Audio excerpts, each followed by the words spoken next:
National school of drama Tripura শাখার উদ্যোগে সাব্রুম উচ্চতর মাধ্যমিক বিদ্যালয়ে ১৯ দিনব্যাপী গ্রীষ্মকালীন শিশু নাট্য কর্মশালার সমাপ্তি অনুষ্ঠান অনুষ্ঠিত হয়।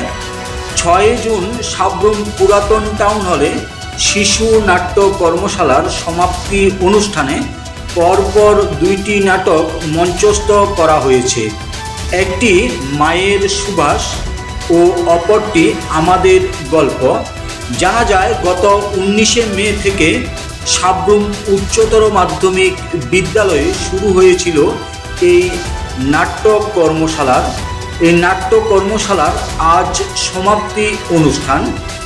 ৬ জুন বিকাল ৫ ঘটিকায় সাব্রুম পুরাতন টাউন হলে এই নাট্য কর্মশালার সমাপ্তি অনুষ্ঠানে উপস্থিত ছিলেন সাব্রুম মহকুমা শাসক শিবজ্যোতি দত্ত, সাব্রুম নগর পঞ্চায়েতের ভাইস চেয়ারম্যান দীপক দাস, সাব্রুম নগর পঞ্চায়েতের প্রাক্তন চেয়ারপারসন শান্তিপ্রিয় ভৌমিক, ন্যাশনাল স্কুল অফ ড্রামার শিক্ষক বর্ণালী মেধি, অনির্বাণ বল, খেলেন্দ্র দাস, সতীশ মালয়েশিয়া সহ অন্যান্য অতিথিরা।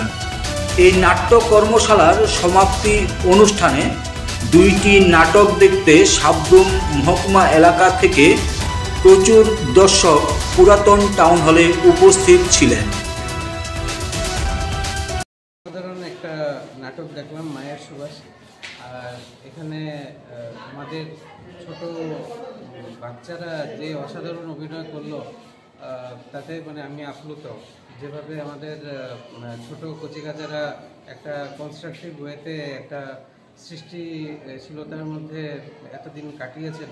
সামার ক্যাম্পে তারা থিয়েটার অনুশীলন করেছেন। আর আজকে আমরা দেখতে পেলাম যে কতটা সুন্দরভাবে তারা সামার ক্যাম্পটা করেছেন, কাটিয়েছেন। আমি প্রত্যেককে এই নাটকের সাথে যুক্ত যারা যারা আছেন প্রত্যেককে আমি অভিনন্দন জানাই। আর আগামী দিনেও এই ধরনের সৃষ্টিশীল পরিকল্পনা আমাদের মধ্যে থাকুক, যাতে আমরা আগামী দিনে আমাদের আগামী প্রজন্মকে হাত ধরে যাতে আমরা সুন্দর দিশায় এগিয়ে দিতে পারি। সবাইকে নমস্কার, ধন্যবাদ।